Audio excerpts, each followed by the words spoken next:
We didn't know a great deal about what was going on. The media was not readily available to us. We heard about it here and there. Weren't excited about what was going on. It was more like, well, why is it going on? You know, is there something wrong we're doing? Because in our minds, you know, the military, as we knew it at that age, was something you did for your country, and like it or not. We were forewarned. When you're discharged from the service, obviously, you have to be discharged in service. You know, full dress greens if it was wintertime, or khakis if it was summertime. And the first thing you did is, once you cleared the site of that discharge location, was to change into civilian clothes. You didn't want to get on an airplane in uniform. You put it in a box, or you threw it away when you got home. You stored it in the attic, or in the garage, or in the basement. You didn't wear it anymore. And if the subject matter came up around a cold beer, you didn't want to be in the conversation. I know I didn't. I know a lot of people felt that way. Being against a war is one thing. Being against the participants in that war, which is so much different than what we've had in recent years with the wars. The people in the 60s and early 70s hated both the war, the government, and the troops that went there. Shame on you for being there. You know, it was probably 35, 36 years before somebody actually thanked me for my service. It wasn't much more than a year and a half ago, 2 years ago, where somebody welcomed me home. In those words, welcome home. So, the service did a great deal for me, as it's done for a lot of people, whether they wanted to join or were drafted, but it makes you grow up pretty quick. I mean, it takes a little bit of your youth away to a certain degree, but you still have that youth and the mindset to move on and be successful, or have a happy marriage. But you grew up. You were able to function a little differently than a lot of kids probably would had they not had that experience. I don't want to say that going to war is a good experience by any means, but the experience you get from the military as a whole, I think is a very valuable asset to growing up and becoming part of society. And I've always felt that way. I felt when the draft was stopped, and we possibly created gangs because these young people weren't forced to make a decision in their life. You know, if you left high school, back then you went in the service. That's your choice. You got in trouble, juvenile hall or the military. Most people didn't want to go to jail, they went in the military. They came out, they became responsible people. And where they may have been today, that not happened, I don't know. I know I think I benefited from my service, and that part I'm happy with. I'm very happy with that. As far as thinking about the war, and I probably do all the time. I have for 40 years, 40 plus. I won't live another 40 years, but as long as I do, I'll probably think of it, and think of my friends, and both that are home and that are not. And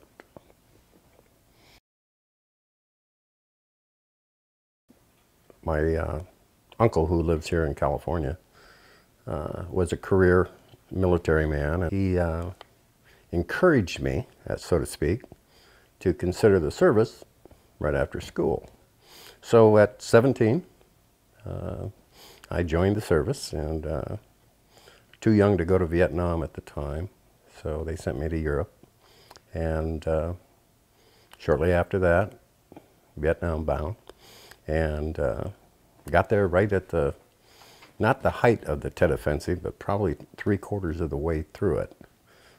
In '68, I had a couple friends. One went with me over there from Europe, and he was excited about the helicopters, and I kind of was too. And next thing I know, the job we accepted was a total voluntary job, door gunner.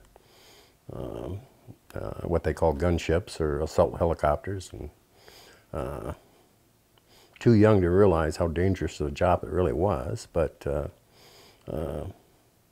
and I wouldn't use the word gun-ho. I think we were just excited about flying, and from that point on, it was just you know, you could get out anytime you wanted, but I don't think we ever thought about that. Ground fire was probably considered the doom of most helicopters in Vietnam.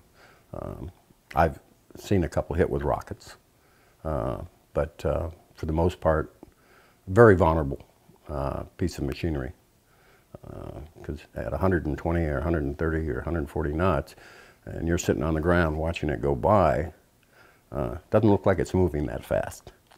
Assault helicopters are basically a support group for extractions and insertions and things of that nature. We were designed to fly low, where the troop helicopters would fly above us.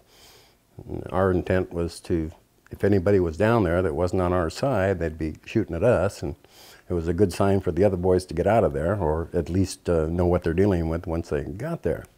So we were kind of the guinea pigs of one-shot Charlie, we called them. You know, they pop their heads up, take one shot at you and run, you know.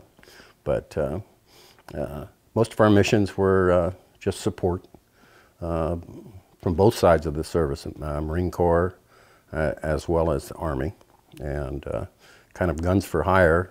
After several months there, we went to work for the Special Forces up in Phu Bai, and ended up doing what they call today covert operations outside the borders of South Vietnam. Weren't allowed to talk about that for years, well after discharge, but public knowledge now, but majority towards the end of my stay in Vietnam, in the country over there, was to work those areas. Most of the North Vietnamese equipment was moved down the Ho Chi Minh Trail, which ran inside the borders of Cambodia and Laos to the south, down towards the Delta and things of that area. From the Haiphong Harbor, basically where everything came in, to North Vietnam, and just moved right on down south, troops, the works. We would always fly in 2 helicopter teams, and there was 4 total helicopter gunships, 2 in reserve, and 2 that went in and supported the insertion. And they were secret missions, usually done bright and early in the morning before the sun actually came up at dawn, or late at night. And there were special forces that would go in with mountain yards, which are Laotian soldiers, rebels, or whatever you'd like to call them. They work very closely with the armed forces over there. When I do think about things, I've always thought about, you know, some of the good times we had, the camaraderie aspect, if you want. But I try not to think of some of the tough times. I try not to think about the fellow you saw today and wasn't around next day. But the good times were the best part of being there. Whether it was hijacking a Navy Jeep from the Seabees, painting it yellow for just so we'd have a flight line Jeep. It was called Old Yellow. That's what we called her, just like the dog. They had some problems down in Cameron Bay. God, must have been late '68, where we couldn't get any beverages, beer, liquor, anything up north, northern area where we were at. We managed to hijack a pallet of beer, and I don't know if they've still got a record of it or not, but we stole the helicopter to do it. We did with our own helicopter, but unauthorized hijacking of a pallet of beer.